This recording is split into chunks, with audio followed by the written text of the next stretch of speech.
Hey, bienvenidos a un nuevo vídeo dentro del universo de Hielo y Fuego. Continuamos con los cuentos de Dungeek dentro de la Espada Leal. Ser Duncan el Alto pensaba abandonar a Ser Eustace Osgrey tras enterarse de que estaba sirviendo a un rebelde y un traidor partidario del Dragón Negro durante la primera rebelión de Fuego Oscuro. Sin embargo, el repentino incendio del bosque lo cambiaba todo. La viuda escarlata había amenazado con llegar a Osgrey a fuego y espadas, aunque el tocho se mantuvo leal a pesar de todo.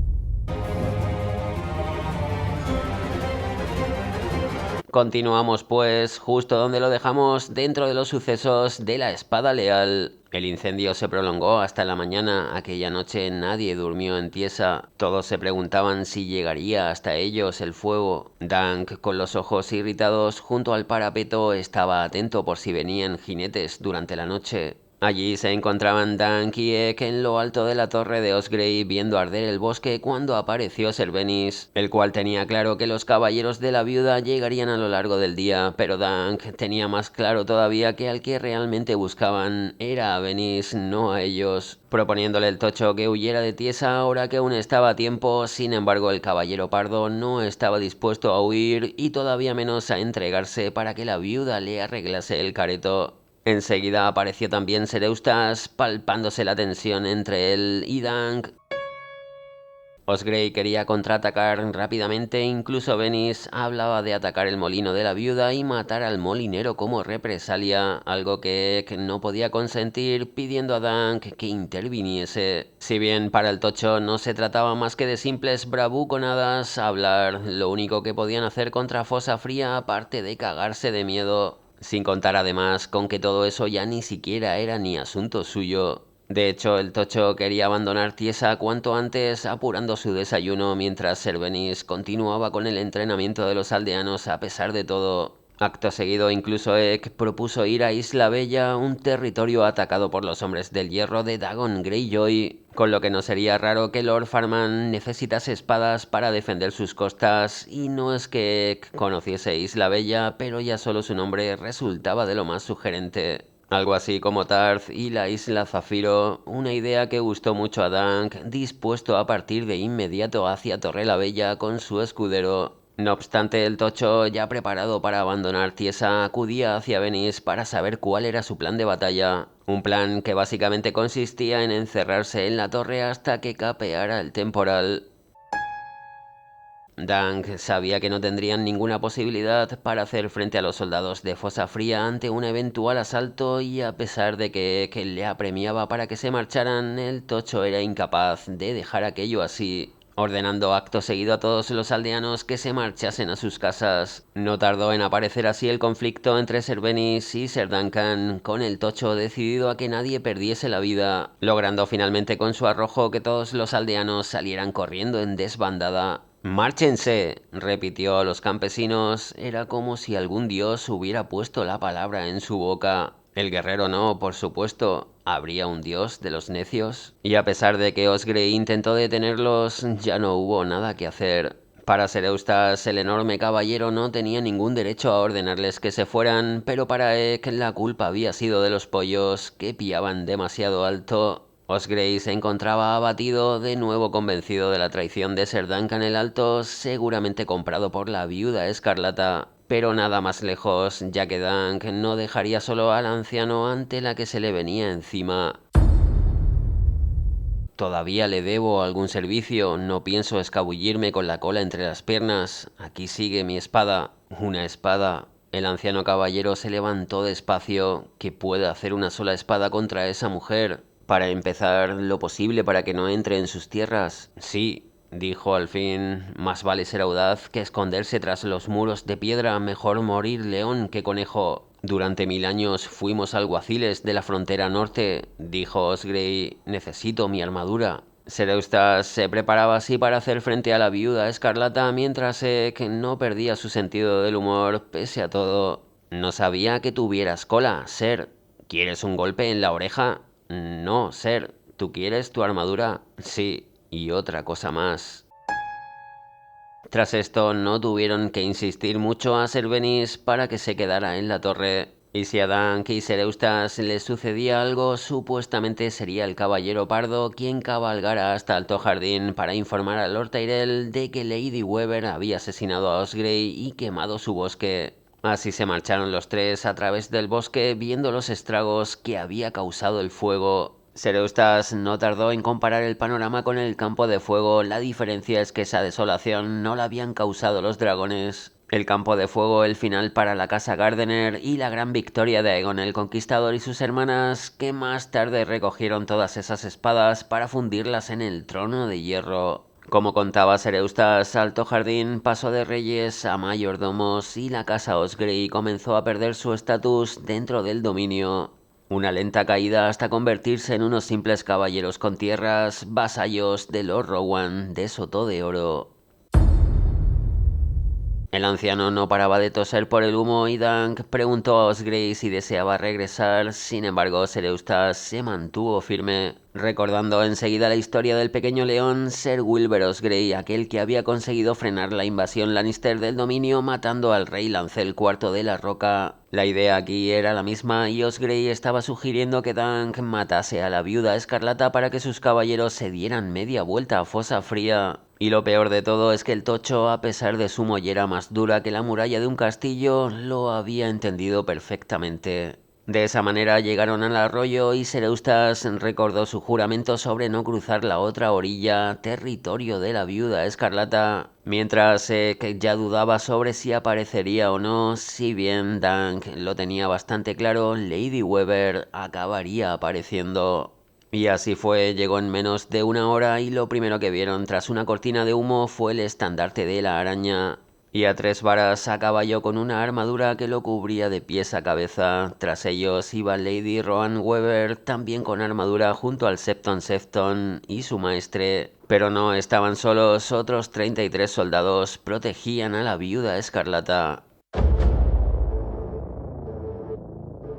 Allí se encontraban Osgrey y Weber a ambas orillas del arroyo y los cruces de acusaciones no tardaron en aparecer. Sereustas, Ser Duncan, dijo en voz alta por encima del río, esta noche hemos visto arder su fuego. ¿Visto? Contestó Sereustas con todas sus fuerzas. Lo han visto, sí, después de provocarlo. Enseguida los dos se acusaron mutuamente de haber provocado el incendio, con Lady Rohan incluso afirmando no saber nada del fuego. De hecho, era el Septon quien añadía que debido al tremendo calor, quizás el bosque hasta se hubiese prendido solo, un incendio que según Lady Rohan no le era de ningún provecho, hasta el punto de que las llamas podrían haber quemado sus propias tierras de cultivo. ¿Podrían? Exclamó Sereustas. El que se quemó fue mi bosque y usted es la que le prendió fuego. De seguro hizo levantarse el viento con algún conjuro de bruja, del mismo modo que usó sus artes oscuras para asesinar a sus esposos y hermanos. A Lady Rohan no le gustó nada lo que escuchaba de Sereustas, de modo que pasó inmediatamente a la acción, reclamando que le entregasen a Servenis del escudo pardo. Sin embargo, esas tierras eran de Osgrey y el anciano no estaba dispuesto a dejarles cruzar.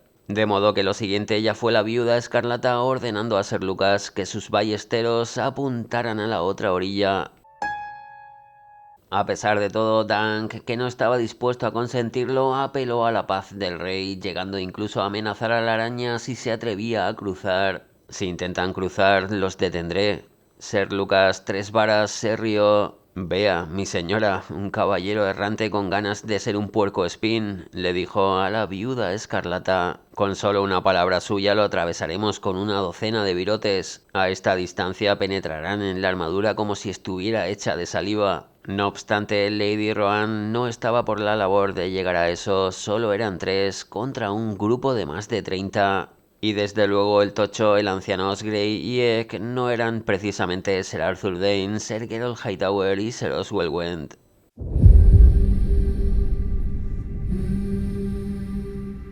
¿Cómo se proponen impedir que crucemos? Pues, dijo Dank, se lo diré, pero solo a usted. Acto seguido, la viuda cruzó el arroyo y se acercó a Dank con Osgrey, recordándole lo de la maniobra del pequeño león. Pero lo que se encontró el tocho fue a Lady Rohan pidiéndole disculpas por la bofetada en Fosa Fría. Para Ser Duncan también había llegado la hora de que Rohan perdonase al anciano por la muerte de Adam, justo como Daeron el Bueno le perdonó por apoyar a Daemon Fuego Oscuro. Sin embargo, la viuda seguía sin estar por la labor, solo deseaba hacer justicia reclamando a Ser Bennis, aunque para Dunk la justicia residía en cambio en que le devolviese su agua al anciano, compensándole por el daño causado en el bosque. Algo más justo quizás si no fuera porque Rohan Weber no había provocado el fuego. La viuda escarlata no cedería, sin embargo el tocho escondía un as en la manga.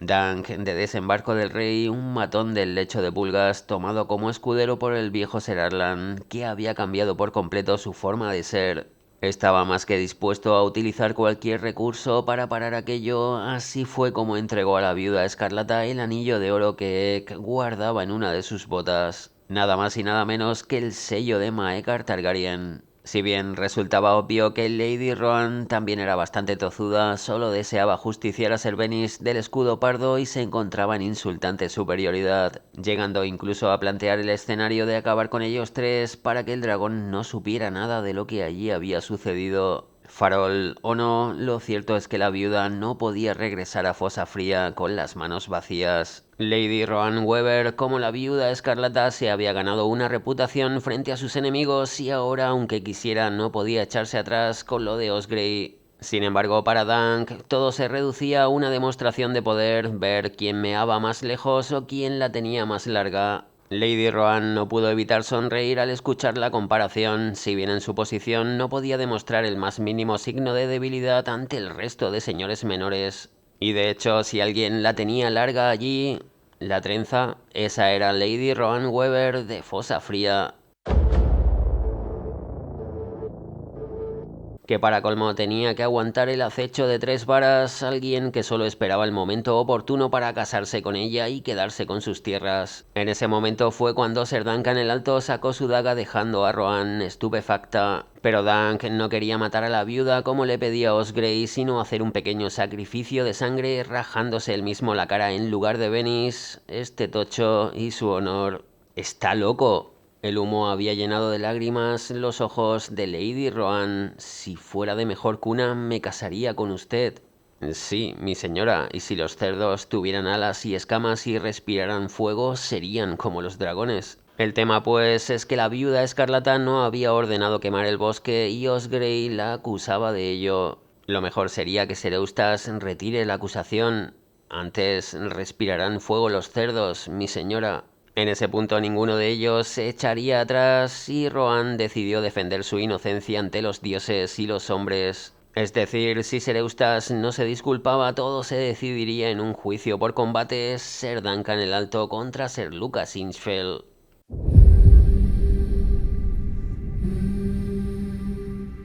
Allí se plantó el Septon en el centro del arroyo para dar sus bendiciones, tras lo cual Sefton se dirigió a Ser Eustace por última vez para que retirara sus acusaciones. Pero no había nada que hacer ni por parte de Osgrey ni por parte de la araña de Weber. No obstante, el Septon Sefton planteaba una última posibilidad: dirigirse ante su señor feudal, Lord Rowan, para que éste zanjase la disputa, algo que Osgrey no aceptó de ningún modo, ya que sabía que seguro saldría perjudicado. Acto seguido, Dunk le devolvió el anillo de su padre Maekar a Ek para que lo guardase en la bota. Si moría allí, el niño debería encontrar la forma de regresar al refugio estival, aunque Ek no quería que muriese, y el tocho tampoco estaba por la labor de dejarse matar con ese calor. Justo ahí, Ser Duncan el Alto se dio cuenta de que se avecinaba tormenta, literalmente, no por el juicio por combate. Por fin se llenaba el cielo de nubarrones y quizás se tratara de un presagio, aunque lo cierto es que Dunk tampoco entendía de augurios. Lo siguiente ya fue 3 varas revelando sus intenciones con Lady Rohan Weber, no muy convencida de aceptar a Ser Lucas como esposo. Con el caballero negro preparándose para el combate, 3 varas lucharía con una alabarda, una arma a 2 manos, de modo que dejó su escudo. Todo lo contrario que Dunk, que debía confiar en su escudo más que nunca, el escudo que le pintara Tansel. Si recordamos, protéjanme, roble y hierro, o acabaré en el infierno. De ese modo arrancó el juicio por combate con el tocho encomendándose a su escudo y 3 varas dispuesto a machacarlo con la alabarda. El caballero negro alzaba su arma a 2 manos una y otra vez, haciéndola descender sobre Dank, mientras el tocho buscaba sin éxito un punto débil en 3 varas y contraatacaba lanzando tajos a su armadura hasta que por fin lo vio. Cada vez que Ser Lucas levantaba la alabarda dejaba un pequeño hueco desprotegido debajo del brazo. Solo debía esperar el momento adecuado para acertarle con la espada mientras seguía parando una tras otra todas las acometidas. En esas que el tocho por fin se decidió, fallando el golpe estrepitosamente y recibiendo el contraataque de Ser Lucas. Un tremendo hachazo que no partió a Dank y su caballo de puro milagro. Trueno, alcanzado de refilón en el cuello, relinchó y se encabritó dando coces a diestro y siniestro, golpeando a 3 varas en la cara y en el hombro. Todo fue muy rápido, los 2 caballos cayeron enredados, con Dank yéndose al fondo del arroyo debido al peso de su armadura, consiguiendo emerger, no obstante apto seguido a duras penas. Conservaba su abollado escudo en el brazo izquierdo, pero no la espada, la vaina estaba vacía. Dentro del yelmo no había solo agua, sino sangre. Había perdido de vista a 3 varas cuando el caballero negro apareció por sorpresa dispuesto a reventar a Dank, que por suerte tras aguantar un par de tajos lograba parar el golpe de su propia espada con el escudo, que de hecho se partía en 2. Ek supo que era el momento de contraatacar y así fue como el tocho cargó contra Ser Lucas, quedando ambos sumergidos. Dank lo tenía agarrado bajo el agua cuando 3 varas comenzó a golpearlo con una piedra. Sin embargo, por fin el tocho echó mano de su daga para ahora sí apuñalar al caballero negro en su punto débil, justo debajo del brazo. Solo era cuestión de tiempo para que 3 varas perdiera las fuerzas. Sin embargo, ambos quedaron sumergidos en el fondo del arroyo, ya sin poder moverse.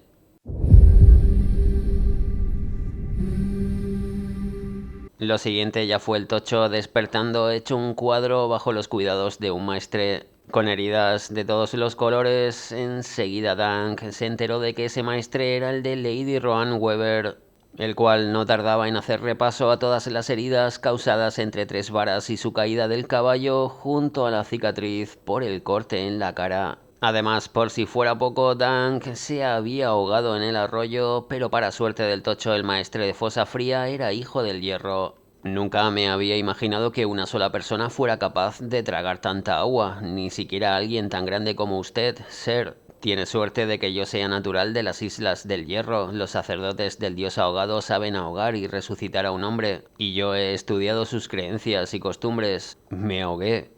Dank trató una vez más de incorporarse, pero no tenía fuerzas. Me ahogué donde el agua no me llegaba ni al cuello. Dank se había ahogado y había regresado con su cara manchada de sangre cuando el tocho preguntó por Ek.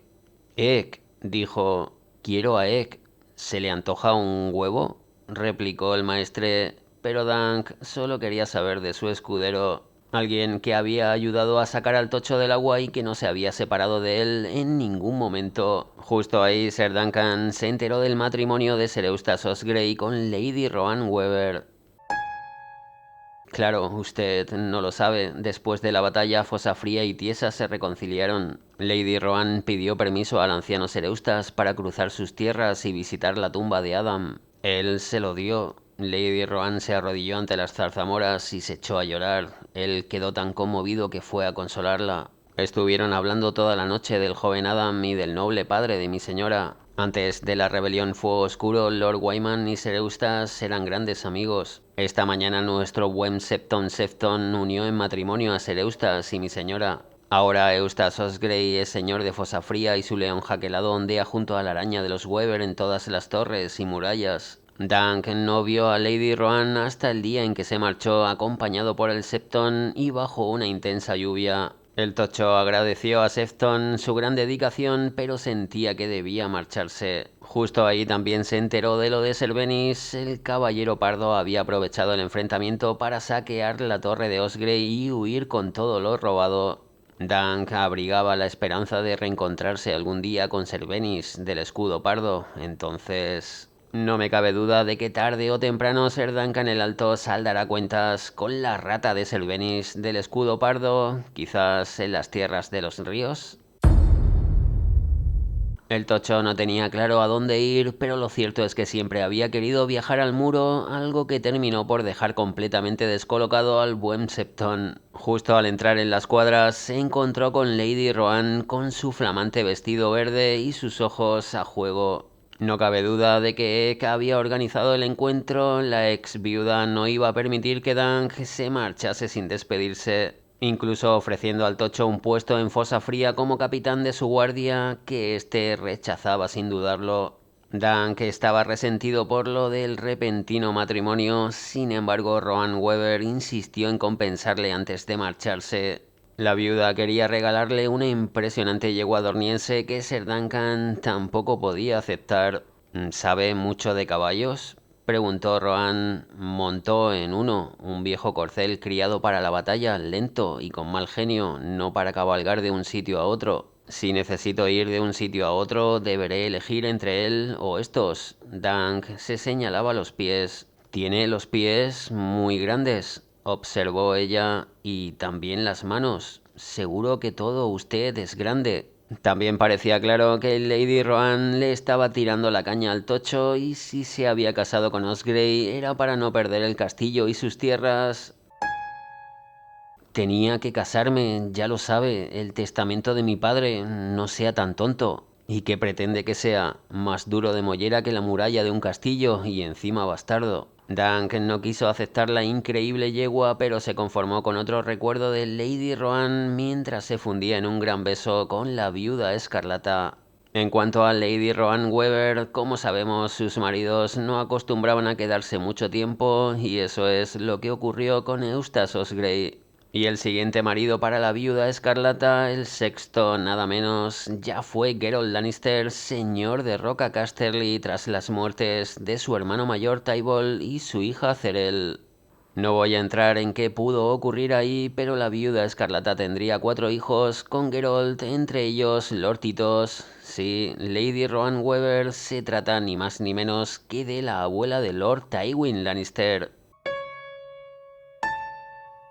Con todo un halo de misterio en torno a ella, como se nos cuenta en el mundo de Hielo y Fuego, la segunda esposa de Geralt, Lady Rohan, a quien tanto amaba, desapareció misteriosamente en el año 230 después de la conquista, cuando hacía menos de un año que había dado a luz al cuarto y menor de los hijos de Lord Geralt, Jason Lannister. Rohan Weber, la viuda escarlata, menudo personajazo, Tansel y Rohan, solo el comienzo de la que seguro fue una larga lista de mujeres en la vida del Tocho. Me la jugaría a que Lady Rohan y Sir Duncan el Alto volvieron a coincidir tras su extraña desaparición, pero esa ya será otra historia. Dunk y Ek partieron bajo la lluvia pasando otra vez por la jaula de los dos cadáveres. Así fue como la gran sequía en tiempos del rey Aerys I y el hechicero cuervo de sangre llegó a su fin, cuando el Tocho le enseñó al niño su trofeo, algo que siempre le recordaría a Lady Rohan Weber. Estos dos no se dirigían hacia Refugio Estival, su intención seguía siendo ir hacia el norte y el muro. ¿Y por qué quieres ver tú el muro?, preguntó Dunk. Bueno, dijo Ek, dicen que es muy alto. De hecho, Sir Duncan el Alto visitaría el muro y seguro que en diferentes ocasiones, pero esa también será otra historia. Antes, Dunk y Ek tendrían una nueva cita con el dragón negro y los fuego oscuro, ya dentro todo de los sucesos del caballero misterioso.